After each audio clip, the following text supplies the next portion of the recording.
آپ کچھ سوالات ہیں، ہم لوگ اس کو دیکھ لیتے ہیں۔ سوال ہے کہ رسم منگنی، ہلدی، نکاح کا کھانا کیسا ہے؟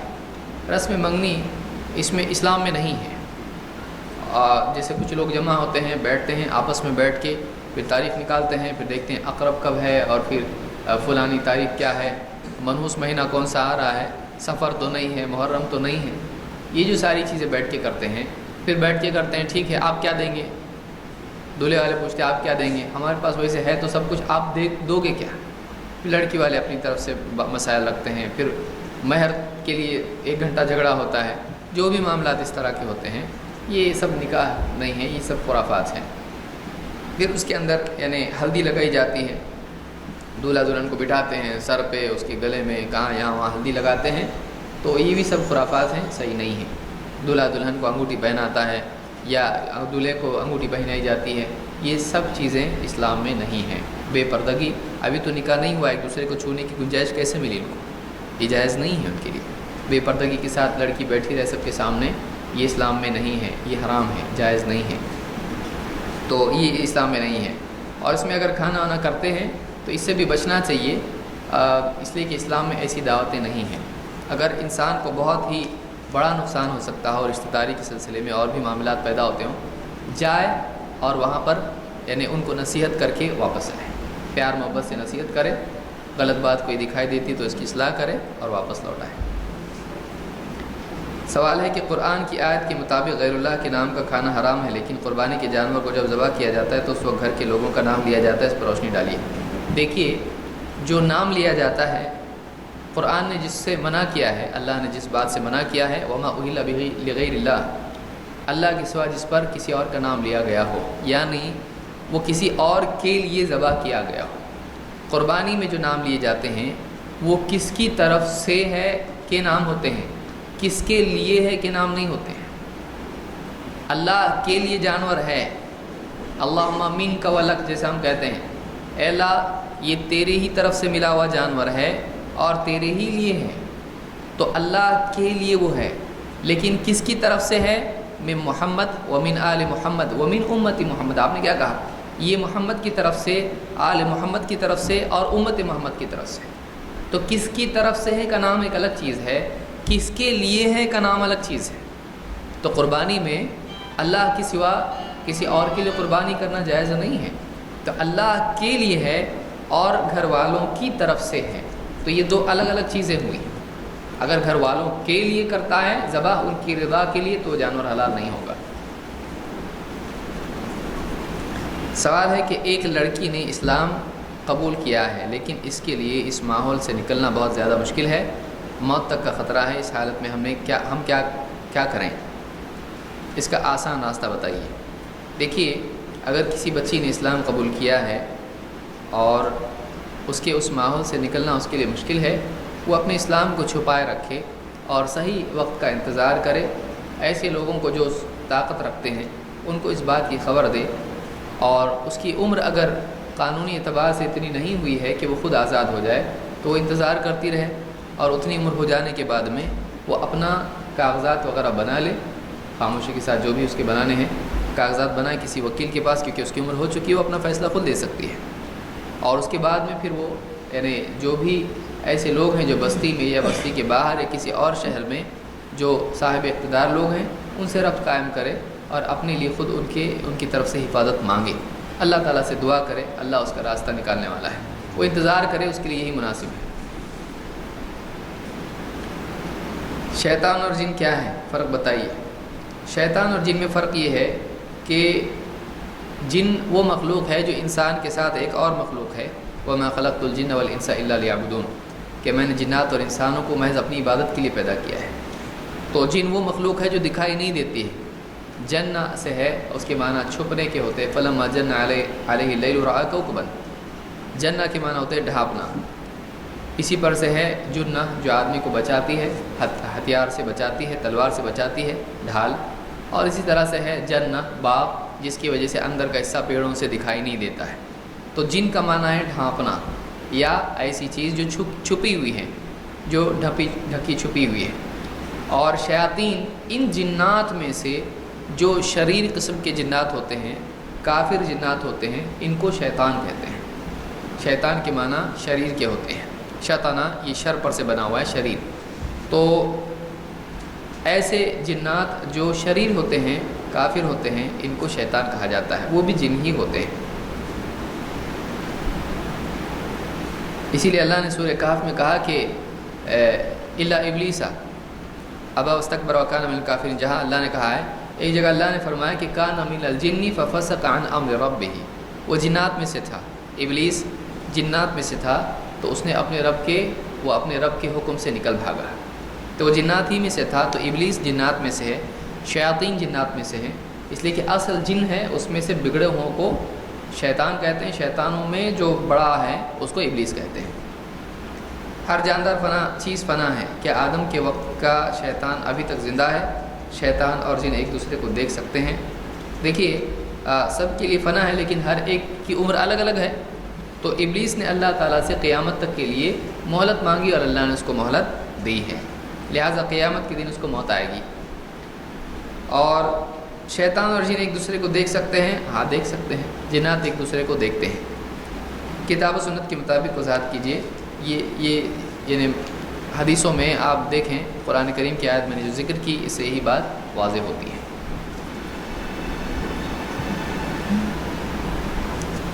اللہ نے فرمایا کہ ان الشیاطین لیوحون الی اولیائہم، کہ شیاطین اپنے ساتھیوں کی طرف وہی بھیجتے ہیں۔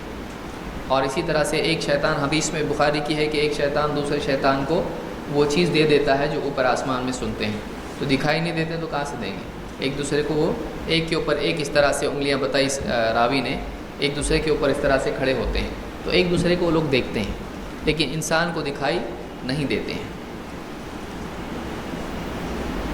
انہ یراکم هو وقبیلہ من حیث لا ترونہم، اللہ نے کہا وہ اور اس کے ساتھی قبیلہ تم کو وہاں سے دیکھتے ہیں جہاں سے تم کو نہیں دیکھ سکتے۔ سوال ہے کہ قطب ابدال کیا ہے؟ کیا یہ نظریہ صحیح ہے؟ دیکھیے قطب اور ابدال کے لیے جتنی بھی حدیثیں ہیں، یا تو وہ ضعیف ہیں یا تو جھوٹی ہیں، اسی لیے ابن قیم نے اپنی کتاب میں یہ باتیں واضح کی ہیں، اور بہت سارے علماء نے، خود ابن تیمیہ رحمۃ اللہ علیہ نے بھی اس کو واضح کیا ہے کہ قطب ابدال کے نام سے جتنی بھی حدیثیں بتائی جاتی ہیں وہ یا تو ضعیف ہیں یا تو جھوٹی ہیں۔ اور یہ نظریہ اسلام میں نہیں ہے کہ زمین آسمان کی حفاظت قطب کرتے ہیں، سارے نظام چلاتے ہیں، ابدال ہوتے ہیں، ایک کے بعد ایک تبدیل ہوتے رہتے ہیں اور وہ نظام پورا سنبھالتے ہیں، تو یہ سب خرافات ہیں، صحیح نہیں ہیں۔ شیعہ کا مطلب کیا ہے اور ان میں اور ہم میں فرق کیا ہے؟ شیعہ کا مطلب ہوتا ہے گروہ، ومن شیعتہ ابراہیم، اللہ نے شیعہ کا لفظ استعمال کیا ہے، شیعہ کے معنی ہوتے ہیں ومن شیعتہ ابراہیم، کہ ان کے ہی گروہ میں سے، ان کی جماعت میں سے ابراہیم علیہ السلام تھے، تو جماعت کے معنی، شیعہ کے معنی جماعت ہوتے ہیں۔ شیعہ میں اور ہم میں فرق کیا ہے؟ ایک فرق ہو تو بتائیں۔ وہ قرآن کے سلسلے میں شک میں ہیں، 40 پارے مانتے ہیں، حضرت عائشہ رضی اللہ تعالیٰ کے بارے میں تہمت کو ابھی تک کہ وہ صاف نہیں کرتے ہیں، حضرت عائشہ پہ تہمت مانتے ہیں، ابوبکر صدیق اور حضرت عمر کے بارے میں بہت برا عقیدہ رکھتے ہیں کہ یہ نعوذ باللہ یہ مسلمان ہی نہیں تھے اور حکومت کے لیے اللہ کے نبی صلی اللہ علیہ وسلم کے ساتھ ہو گئے تھے، اور اس طرح سے نہ جانے کیا کیا خرافات ہیں جو مانتے ہیں، تو یہ ایک دم ہی بنیادی چیزوں میں مسلمانوں کے خلاف ہیں۔ اس لیے شیعہ کے عقائد یعنی کفری عقائد ہیں، شرکی عقائد ہیں، وہ اپنے اماموں کو گویا کہ اللہ کے برابر ہی مانتے ہیں، اس لیے کہ وہ صفات ان کی مانتے ہیں جو اللہ کی صفات ہیں۔ سوال ہے کہ مندر یا درگاہ کا تعمیری کام کرنا جائز ہے یا نہیں، مثلاً ٹائلز وغیرہ لگانا؟ دیکھیے کوئی بھی کام ایسا ہو جو اسلام میں نہیں ہے اس کو نہیں کرنا چاہیے، چاہے وہ مسلمان کہے یا کوئی غیر مسلم کہے۔ دوسرے دینوں میں بھی غیر مسلموں کے یہاں پہ بھی مثلاً مسلمانوں میں گائے کا کھانا حلال ہے، ان کے یہاں پر گائے کا کھانا حلال نہیں ہے۔ اب اگر ان کو ہم کہیں گے کہ بھائی ہمارا ذبح کرو گائے کو یہاں پہ سعودی عرب میں یا کسی ملک میں، کیا وہ کریں گے؟ نہیں کریں گے۔ تو ویسے ہمارے یہاں بھی شرک حرام ہے، تو ہمارے یہاں بھی یہ جائز نہیں ہے کہ ہم کسی بت کی عبادت کریں، کسی پتھر کو یا مٹی کو پوجیں، ہمارے یہاں یہ نہیں ہے۔ وہ کرتے وہ ان کا عمل ہے، ہمارے نزدیک وہ صحیح نہیں ہے، لہٰذا کوئی آدمی اس میں ہماری مدد چاہتا ہے، ہم اس میں مدد نہیں کر سکتے۔ جیسے کسی کے یہاں پر ہو شراب پینا صحیح ہے، کوئی ماڈرن زمانے کا ہو، اب ہم سے کہے کہ شراب خانہ بنا دو ہمارے لیے، ہم وہ نہیں بنا سکتے، اس کی مدد نہیں کر سکتے۔ یا کہے کہ میرے برتن میں تم ڈالو میں پیتا ہوں، تم مت پیو میں پیتا ہوں، تو ہم ایسا نہیں کر سکتے ہیں۔ تو ایسا کام جو اسلام میں صحیح نہیں ہے، چاہے وہ مسلمان کہے یا غیر مسلم کہے، ہم اس کو نہیں کر سکتے ہیں۔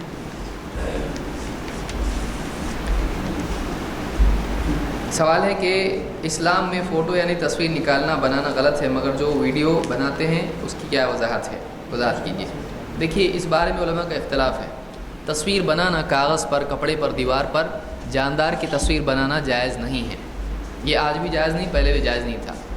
لیکن جو ڈیجیٹل امیجز ہوتے ہیں، جو موبائل وغیرہ میں ہوتے ہیں، یا اسی طرح سے کیمرہ میں ایسا ہوتا ہے کہ جو بند کرنے سے غائب ہو جاتا ہے، تو ایسی تصویر کے بارے میں علماء میں اختلاف ہے۔ کچھ علماء کا کہنا ہے کہ یہ جائز ہے، کچھ کا کہنا جائز نہیں ہے۔ وجہ اس کی ہے کہ ان لوگوں کا کہنا ہے کہ یہ تصویر کی صورت میں نہیں ہوتا ہے، جیسے فلم پر تصویر آ جاتی ہے، اس میں کوئی فلم نہیں ہوتی ہے، اور اس میں یہ ہارڈ ڈسک ہوتی ہے، اس ہارڈ ڈسک میں وہ چیز جاتی ہے اور آپ اس کو دیکھ نہیں سکتے ہیں، آپ بند کر دیں وہ بند ہو جاتا ہے۔ تو وہ بٹس اور بائٹس میموری کی صورت میں ہوتی ہے، اور اس کو پلے کرنے کے بعد ہی وہ پلے ہوتا ہے، ورنہ وہ باقی نہیں ہوتا ہے۔ لیکن تصویر کا حال ایسا نہیں ہوتا ہے، تصویر دکھائی دیتی ہے۔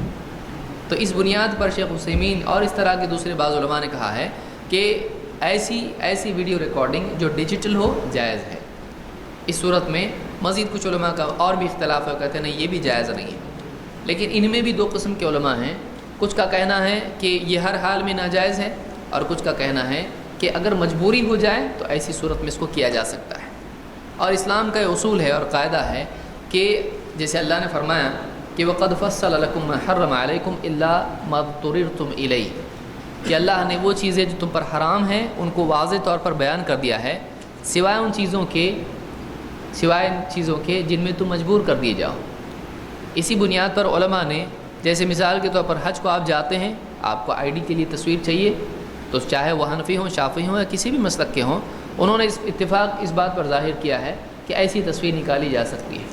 کوئی آدمی یہاں یہ اعتراض کر سکتا ہے، بھائی جب حرام چیز ہے تو آپ مت ہی کرو، حج کو مت جاؤ، ایک حرام چیز کر کے کیوں حج کو جا رہے ہیں؟ لیکن لوگ اس کو مجبوری میں شمار کرتے ہیں اور تصویر بناتے ہیں۔ اسی طرح سے کمپنی کے لیے آئی ڈی، پاسپورٹ کے لیے یا کسی بھی چیز کے لیے آدمی کو تصویر بنانی پڑتی ہے، کاغذ پر بنانی پڑتی ہے، اس کو بھی وہ جائز کہتے ہیں۔ علماء نے اسی بنیاد پر کہا کہ آج اسلام کے خلاف جو بھی باطل تعلیمات عام ہو رہی ہیں، اور گھر گھر میں ٹی وی ہے اور لوگ اس کی بنیاد پر گمراہ ہو رہے ہیں، لہٰذا اس کے مقابلے میں یہ ضروری ہے کہ گھر گھر تک اسلام کی تعلیم بھی جائے۔ اگر اس کے لیے ویڈیو کرنا پڑتا ہے تو وہ بھی کیا جا سکتا ہے۔ اس صورت میں باطل کے مقابلے میں یہ کرنا ضروری ہے، ایسا بعض علماء نے کہا ہے۔ تو بہرحال کسی کو اس سے اتفاق ہو سکتا ہے، کسی کو نہیں ہو سکتا ہے، یہ اس سلسلے میں تفصیل ہے۔ اگر کسی کو یہ صحیح نہیں لگتا ہے وہ نہ مانے، کسی کو صحیح لگتا ہے تو تسلیم کرے۔ یہ اجتہاد ہے اس دور کے اعتبار سے۔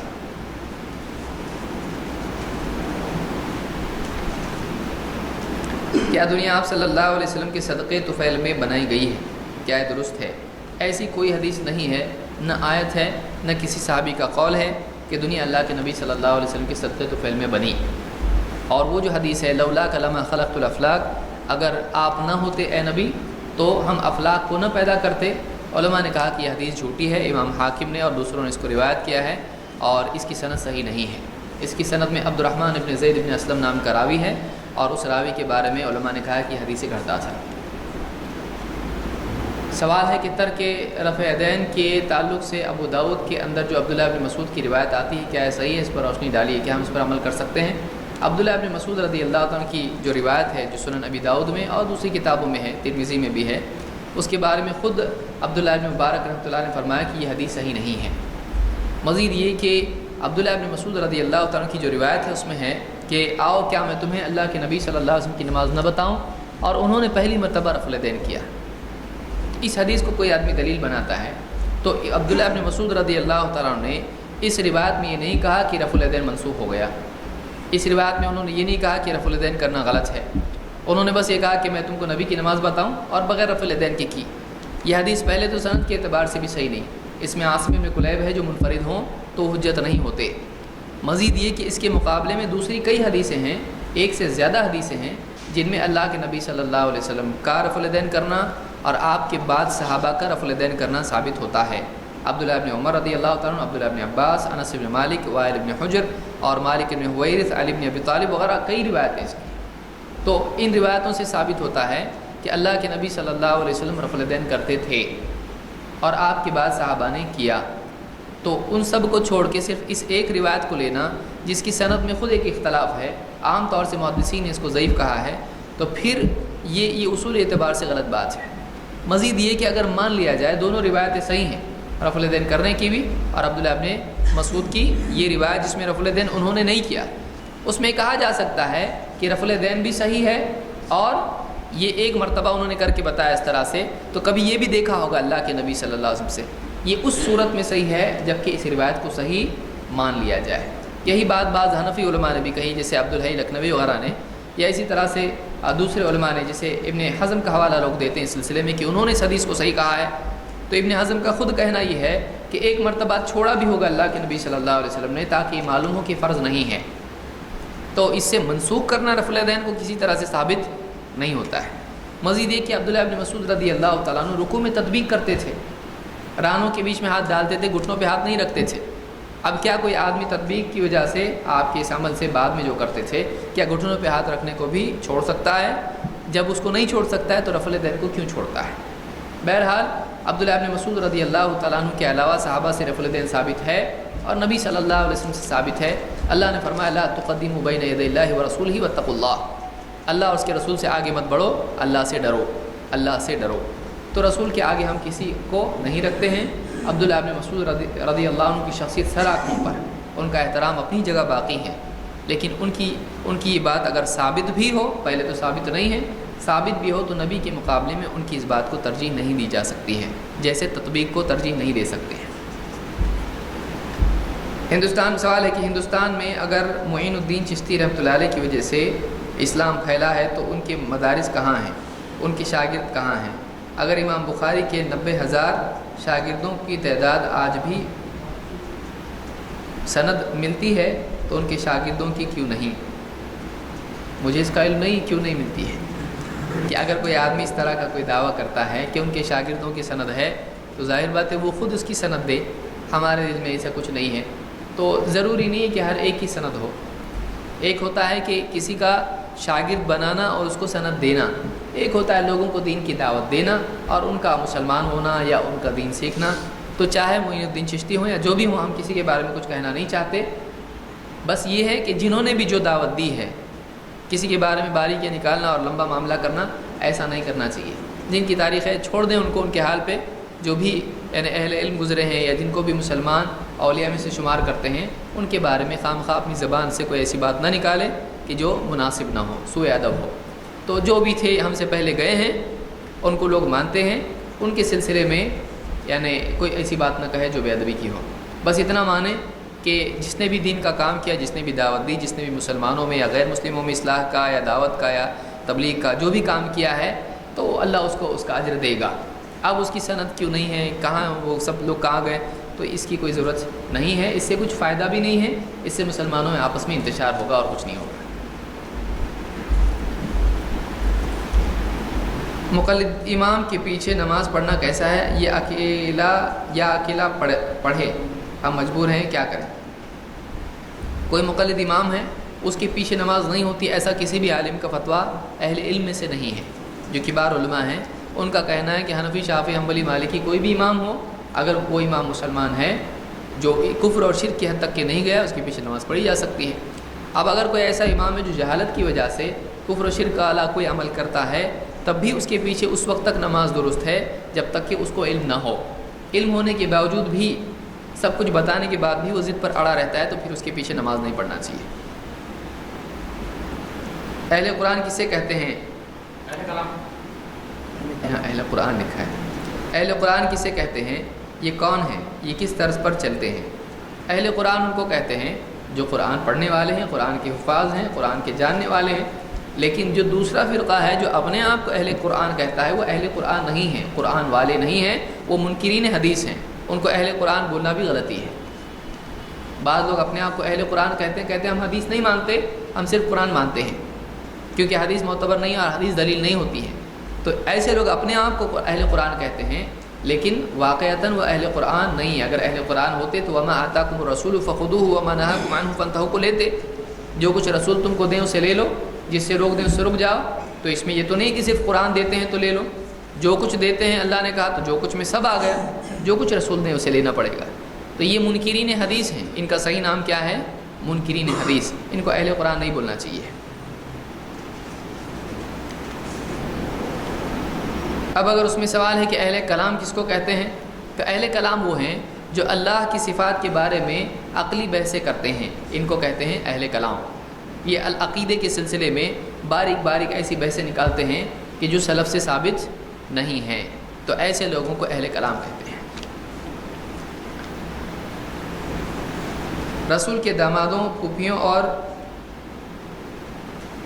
فرشتہ موت روح نکالنے والا ہے، اس کا نام بتائیے. جو فرشتہ رسول کے دامادوں، پھوپھیوں اور فرشتہ موت روح نکالنے والا ہے، اس کا نام بتائیے. ملک الموت اللہ نے کہا ہے، اللہ نے اس کو ملک الموت کہا ہے، اور بعض لوگوں نے اس کا نام دوسرا ذکر کیا اسرائیل، لیکن میرے علم میں کوئی صحیح سند سے روایت نہیں آئی جس میں اسرائیل نام آیا، میرے علم میں نہیں ہے. تو ملک الموت اللہ نے کہا ہے، بس کافی ہے. داڑھی کو اس طرح سے کاٹ دینا کیسا ہے؟ بہت برا ہے.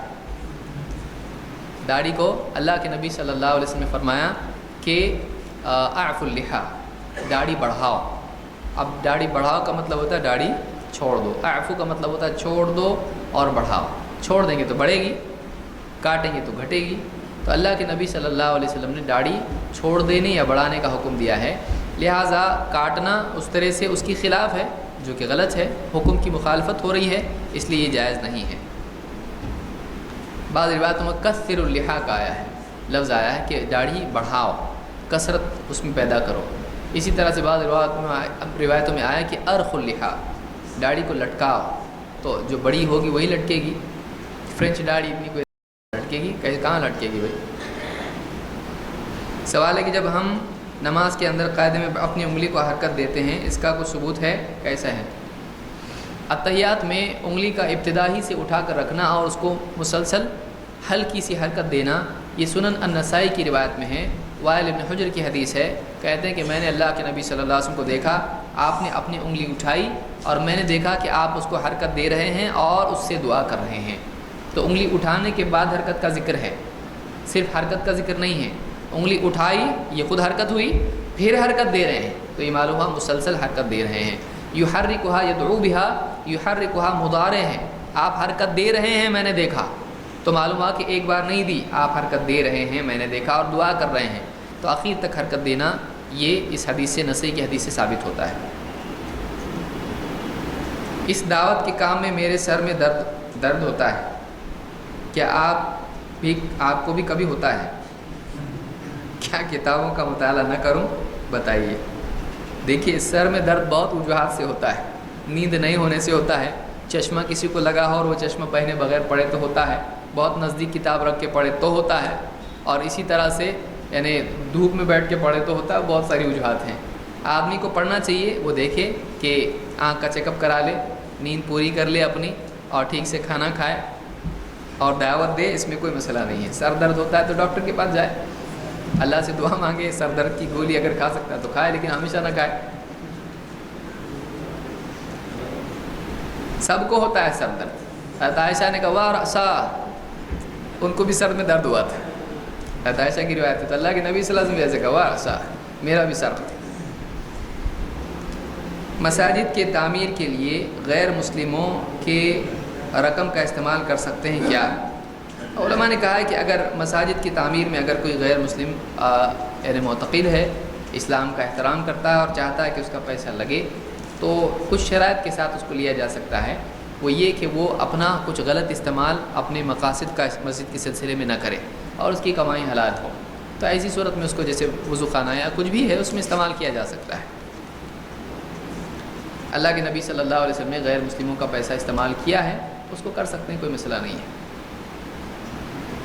بشرطے کہ وہ حلال. کیا شرابی جانی اور زانی اور بیاج کھانے والا امامت کر سکتے ہیں؟ کوئی بھی فاسق ہو تو اگر اس کے ہٹانے کی قدرت ہو تو اس کو ہٹا دینا چاہیے. اگر ٹرسٹ میں طاقت ہے تو ٹرسٹ کرے، پوری پبلک اس کی ایک مہم نہ چلائے، اس سے خواہ مسجد میں گروہ بندی ہوتی ہے. اگر ٹرسٹ میں طاقت ہے تو ایسا امام جو یعنی شریعت کو توڑتا ہے، اللہ کے حکموں کو توڑتا ہے، رسول کے حکموں کو توڑتا ہے، اس کو ہٹا کے بہتر امام لائیں. لیکن اب ایسا باریک باریک چیزیں اس کی دیکھنا شروع کریں گے تو کوئی بھی امام کسی بھی مسجد میں ٹک نہیں سکتا ہے اور سارا نظام خراب ہو جائے گا۔ تو واقعی جب کسی سے کوئی ایسی بہت بڑی، جیسے آپ نے بتایا کہ شرابی، زانی یا اس طرح کی چیز ہے، ایسے امام کو ہٹا دینا چاہیے، لیکن وہ بھی ٹرسٹ کا کام ہے، ٹرسٹ ایسا کریں، ٹرسٹ کیوں سے اس طرح کی بات کی جا سکتی ہے۔ اللہ کے نبی صلی اللہ علیہ وسلم کے زمانے میں ایک آدمی نے نمازی میں قبلے کی طرف تھوک دیا، آپ نے کہا اس کو بدل دو، تو اس سے معلوم ہوتا ہے کہ معصیت کرنے والا امام اور کھلے طور پر معصیت کرنے والے امام کو ہٹانا چاہیے۔ بخاری وغیرہ میں روایت موجود ہے۔ سوال ہے کہ ہم 4 سال سے پریشان ہیں، ہمارا روزی کا مسئلہ حل نہیں ہو رہا ہے، نوکری کے لیے پیسے بھرا دیتے ہیں مگر ابھی تک نوکری کا مسئلہ حل نہیں ہوا ہے، اس کے بارے میں بتلائیے، اور وہ کون سا فرقہ ہے جو جنت میں جائے گا بتائیے۔ سوال نمبر 1 کا جواب یہ ہے کہ دیکھیے اللہ تعالیٰ ہے جو رزق کو پھیلاتا ہے اور تنگ کرتا ہے، اللہ ہی ہے جو رزاق ہے، اس کے دینے سے ملتا ہے، اس کے نہ دینے سے نہیں ملتا ہے۔ لہٰذا آپ کو اگر رزق نہیں مل رہا ہے اور آپ کوشش کر رہے ہیں تو آپ کو کوشش کا ثواب ملے گا۔ اللہ سے دعا کریں، صحیح جگہ کوشش کریں، صحیح لوگوں کا ذریعہ استعمال کریں، اور جو چیز کمی ہے جاب ملنے میں اس کو پورا کریں تو آپ کو انشاءاللہ جاب ملے گا۔ اگر نہیں ہی مل رہا ہے، آپ کوئی بزنس کر لیں، کوئی راستہ تلاش کریں، ٹھہرے نہیں رہیں، کچھ نہ کچھ راستہ نکالنے کی کوشش کریں، اللہ تعالیٰ کچھ نہ کچھ راستہ آپ کے لیے کھولے گا، لیکن اس کے لیے تقویٰ کا راستہ چھوڑ کے کوئی اور راستہ اختیار نہ کریں۔ اللہ تعالیٰ فرماتا ہے وَمَن يَتَّقِ اللَّهَ يَجْعَل لَّهُ مَخْرَجًا وَيَرْزُقْهُ مِنْ حَيْثُ لَا يَحْتَسِبُ۔ جو تقویٰ والا راستہ اختیار کرتا ہے، اللہ سے ڈر کے تقویٰ کی روش اختیار کرتا ہے، اللہ تعالیٰ اس کے لیے راستہ نکالتا ہے اور ایسی جگہ سے اس کو رزق دیتا ہے جہاں سے اس کا گمان بھی نہ ہو۔ دوسرا سوال ہے کہ کون سا فرقہ جنت میں جائے گا؟ وہ فرقہ جنت میں جائے گا جو اللہ کے نبی صلی اللہ علیہ وسلم اور صحابہ کے منہج پر ہو۔ حدیث میں آپ نے فرمایا 73 فرقے ہوں گے، سب جہنم میں جائیں گے سوائے ایک کے۔ صحابہ نے پوچھا وہ کون ہوں گے؟ آپ نے فرمایا ما انا علیہ واصحابی، جس پر میں اور میرے صحابہ ہوں گے۔ یہ ترمذی اور دوسری حدیثوں میں، دوسری کتابوں میں حدیث موجود ہے۔ جہاں اسلامی حکومت نہ ہو وہاں جیون بیمہ نکال سکتے ہیں کیا؟ نہیں، جہاں اسلامی حکومت ہو یا نہ ہو وہاں جیون بیمہ جس کو لائف انشورنس کہتے ہیں نہیں نکال سکتے ہیں، اس لیے کہ جوئے کی صورت ہے اور بینک میں پیسہ وہ لوگ رکھتے ہیں، حرام تجارتوں میں لگاتے ہیں اور اس کے بعد اس کا انٹرسٹ ہم کو دیتے ہیں، تو یہ نہیں کرنا چاہیے۔ گھر تعمیر کے یا خریدی کے لیے لون لینا جائز ہے کیا؟ لون کے معنی قرض کے ہوتے ہیں، اگر سود نہیں ہے تو لون لے سکتے ہیں، اگر سود ہے تو لون نہیں لے سکتے ہیں، تو سودی لون نہیں لینا چاہیے، بغیر سود کا لون لے بھی سکتے ہیں، دے بھی سکتے ہیں۔ کیا غیر مسلمین کے میت میں جا سکتے ہیں یا نہیں؟ قرآن احادیث کی روشنی میں بتائیے۔ اللہ کے نبی صلی اللہ علیہ وسلم اور صحابہ غیر مسلم کی میت کے ساتھ نہیں جایا کرتے تھے، لہٰذا یعنی ان کے ساتھ نہیں جانا چاہیے۔ ہاں ان کے گھر پہ جا کے ان کی تعزیت وغیرہ کر سکتے ہیں، انسانیت کے ناطے کسی کو غم ہے اگر تو واقعی اس کے ہاں جا کر اس کو تسلی دینا، اس کی ہمت افزائی کرنا، خصوصاً اگر وہ پڑوسی ہے تو کر سکتے ہیں۔ دوسروں کے دکھ درد میں ان کے کام آنا اسلام میں ہے۔ ارحم من فی الارض یرحمک من فی السماء، تو زمین والوں پر رحم کر آسمان والا تجھ پر رحم کرے گا کے تحت یہ آتا ہے، لیکن ان کے ساتھ جانا، ان کی غلط رسم میں شریک ہونا، ولا تعاون علی الاثم والعدوان، گناہ اور یعنی حدود پار کرنے کے سلسلے میں ان کی مدد مت کرو، اس کے تحت جلانے میں وغیرہ میں ان کا ساتھ نہیں دے سکتے ہیں۔ تمباکو، گٹکا، سگریٹ، پان کھانے کے والے کی نماز ہوتی ہے یا نہیں؟ دیکھیے تمباکو، گٹکا، سگریٹ جو بھی پیتا ہے تو یہ گناہ ہے، لیکن اس کے بارے میں یہ نہیں آیا کہ اس کی نماز نہیں ہوتی ہے۔ تو جیسے جھوٹ بولنے والے کی نماز ہوتی کہ نہیں، تو اب چوری کرنے والے کی نماز ہوتی کہ نہیں، تو ایسا نہیں ہے۔ اللہ کے نبی صلی اللہ علیہ وسلم سے پوچھا گیا کہ ایک آدمی چوری کرتا ہے اور نماز بھی پڑھتا ہے، آپ نے کہا ان قریب اس کی نماز اس کو چوری سے روک دے گی۔ آپ نے یہ نہیں کہا کہ اس کی نماز نہیں ہوتی چوری کی وجہ سے، بلکہ اس کی چوری رک جائے گی نماز کی وجہ سے۔ تو ایسے آدمی کو جو آ رہا ہے گٹکا کھا کے، تمباکو کھا کے، اس کو نماز سے بھی بھگا دینا، 2 غلطیوں پہ ڈالنا ہے، اس کو آنے دیں، اس کو پیار محبت سے اس کو اصلاح کریں، اس کو تنبیہ کریں۔ سوال ہے کہ صحیح بخاری میں جو حدیث موجود ہے کہ دائیں ہاتھ کے اوپر بائیں ہاتھ رکھے، تو حنفی لوگ کہتے ہیں کہ ناف کے نیچے باندھنے کے تعلق سے ہے، آپ اس پر روشنی ڈالیے عربی والی حدیث پڑھ کر۔ تو مجھ کو یہ الفاظ اس کی یاد نہیں ہے حدیث میں کیا ہے، اور اس میں یہ نہیں ہے کہ ناف کے نیچے باندھے یا ناف کے اوپر باندھے، اس میں کوئی صراحت اس بات کی نہیں ہے، اس میں ذراع پر ہاتھ رکھنے کا ذکر ہے۔ تو بخاری کی جو حدیث ہے یا اس طرح کی دوسری حدیثیں ہیں، اس میں بعض میں سینے پر کا ذکر آیا ہے، بعض میں ناف کے نیچے کا ذکر آیا ہے۔ ناف کے نیچے باندھنے والی حدیثیں ضعیف ہیں، جو سنن نبی داؤد میں، مسند احمد میں، ابن ابی شیبہ، مصنف ابن ابی شیبہ وغیرہ میں ہے، دارقطنی میں ہے، بیہقی میں ہے، یہ روایتیں ضعیف ہیں۔ اور جو سینے پر کی حدیثیں ہیں وہ حسن یا صحیح درجے کی ہیں، اس میں بعض ضعیف ہیں لیکن تعدد طرق کی وجہ سے وہ یا شواہد کی وجہ سے وہ یعنی حسن کے درجے کو پہنچ جاتی ہیں۔ اور بخاری میں سینے پر باندھنا بھی نہیں ہے، ناک کے نیچے باندھنا بھی نہیں ہے، بخاری میں صرف سیدھے ہاتھ کو دائیں ہاتھ کو بائیں ہاتھ پر رکھنا ہے۔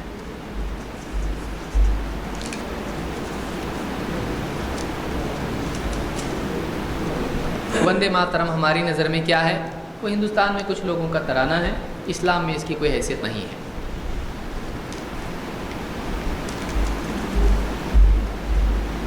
کچھ لوگ وندے ماترم وغیرہ پڑھتے ہیں، تو یہ ہندوستان میں ہے، ہندوستان سے باہر اس کو نہیں پڑھا جاتا ہے، دوسرے ملکوں میں یہ نہیں پڑھتے ہیں، تو یہ قومی ترانہ ہے۔ تو بہرحال اس میں اسلامی اختلاف کسی کا یعنی مسلمانوں کا ہے اس سلسلے میں کہ اس میں کچھ الفاظ ایسے ہیں جو قابل اعتراض ہیں۔ یہ علماء کا کام ہے کہ سیاستدانوں سے، حکومت سے مل کے بات کریں کہ اس سلسلے میں مسلمانوں کو چھوٹ دینا چاہیے، زبردستی پڑھوانا نہیں چاہیے۔ سینے پر ہاتھ باندھنے کے تعلق سے سیاستہ حدیث کی کتابوں میں دلیل موجود ہے یا قرآن کی کوئی آیت سورہ کوثر کے تعلق سے موجود ہے؟ روشنی ڈالیے۔ قرآن کریم میں سورہ الکوثر میں اللہ نے فرمایا کہ فصل لربک وانحر، تو اس آیت کے ضمن میں امام البخاری تاریخ کبیر میں روایت نقل کی ہے کہ علی بن ابی طالب رضی اللہ تعالیٰ نے کہا کہ اس کا مطلب وانحر کا مطلب ہے کہ سیدھے ہاتھ کو الٹے ہاتھ پر، دائیں کو بائیں پر، سینے پر باندھنا چاہیے۔ یہ روایت دلیل کے طور پر شواہد میں استعمال ہو سکتی ہے، تو اس سے معلوم ہوتا ہے کہ سینے پر ہاتھ باندھنا قرآن کی اس آیت کا تقاضا ہے۔ اس وقت اور بھی کئی علماء نے اس سلسلے میں ذکر کیا ہے، اور اس سلسلے میں سیاستہ میں یا کتب ستہ جس کو ہم کہتے ہیں، سنن ابی داؤد میں حدیث موجود ہے، ایک مرسل روایت ہے کہ اللہ کے نبی صلی اللہ علیہ وسلم طاؤس کہتے ہیں کہ اپنی نماز میں دائیں ہاتھ کو بائیں ہاتھ پہ باندھتے تھے، تو سنن ابی داؤد میں روایت موجود ہے، لیکن یہ مرسل ہے۔ ہاں، مرسل روایت خود دلیل نہیں ہوتی ہے، لیکن دوسری احادیث سے تقویت پا کر وہ دلیل بن سکتی ہے۔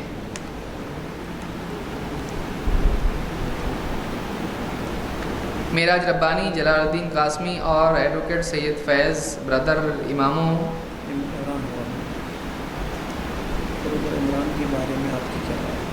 بردر عمران کے بارے میں آپ اپنی روشنی پیش کریں۔ ان کے سلسلے میں دیکھیے معراج ربانی صاحب اور جلال الدین قاسمی یہ دونوں اہل علم میں سے ہیں، علماء ہیں۔ باقی یہ جو سید فیض ہیں یا بردر عمران ہیں یہ علماء میں سے نہیں ہے، تو اتنا ہی مجھ کو معلوم ہے۔ باقی جو بھی بات کوئی آدمی حق بات کہے اس کو قبول کرنا چاہیے، چاہے وہ عالم ہو یا غیر عالم ہو، لیکن علم ایسے لوگوں سے حاصل کرنا چاہیے جو کتاب و سنت میں پختگی رکھتے ہیں، سطحی علم والوں کے پاس سے علم حاصل نہیں کرنا چاہیے۔ سینے پر ہاتھ باندھنے کے تعلق سے سیاستہ وہی بات ہے۔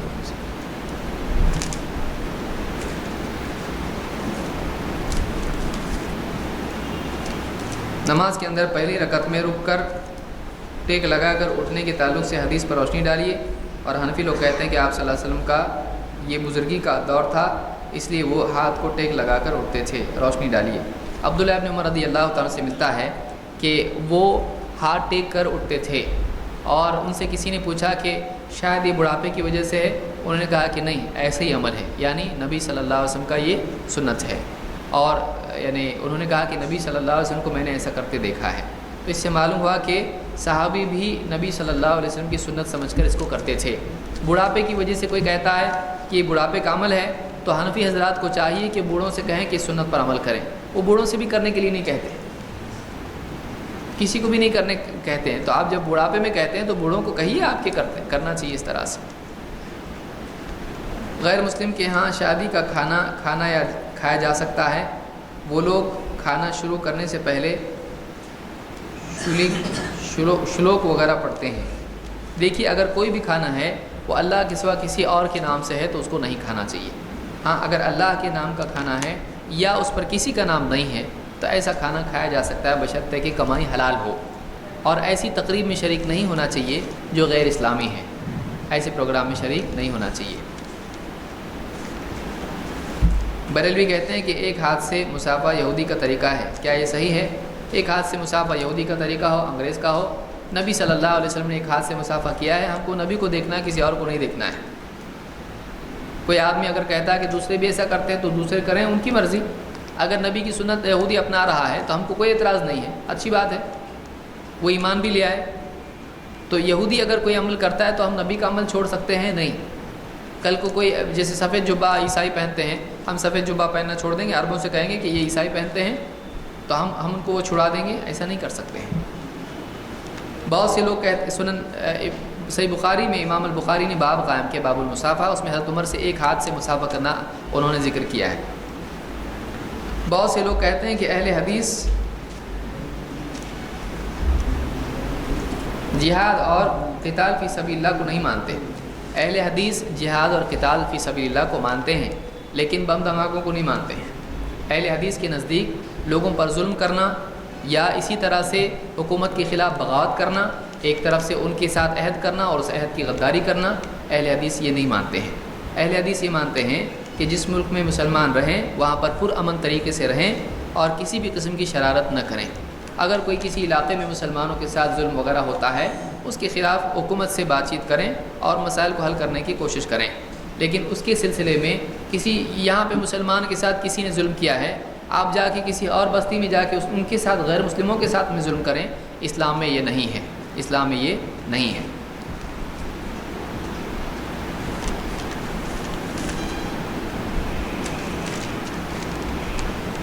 ڈاکٹر محمد طاہر قادری کے بارے میں اپنی رائے بتائیے، کیونکہ ہمارے دوست ان کو دلیل بناتے ہیں۔ ان کو چاہیے کہ ان کو دلیل بنانے کی بجائے رسول صلی اللہ علیہ وسلم کو دلیل بنائیں، زیادہ اچھی دلیل ہے، جس کو اہل حدیث بھی دلیل بناتے ہیں۔ اور ڈاکٹر محمد طاہر القادری کی بہت ساری باتیں ہیں جن کو بریلوی حضرات بھی تسلیم نہیں کرتے ہیں۔ مثال کے طور پر ان کا عیسائیوں کے ساتھ مل کر کرسمس منانا، ان کے ساتھ مل کر کیک کاٹنا، اور اسی طرح سے غیر مسلموں کے ساتھ مل کر ان کو ان کے دھرم کے، ان کے دین کے کلمات پڑھنے لگانا ایک سٹیج پر، اور یہ کہنا کہ اللہ صرف مسلمانوں کے لیے خاص نہیں ہے، اپنے اپنے نام سے جو بھی ہے بلاؤ، اس طرح کی جو باتیں انہوں نے کہی ہے تو خود بریلوی علماء جو ہیں انہوں نے اس کی مخالفت کی ہے۔ تو اس طرح کی بہت ساری ان کی باتیں ہیں تو جس پر اعتراض کیا جا سکتا ہے، جو غلط ہیں، ان کی اصلاح کی ضرورت ہے۔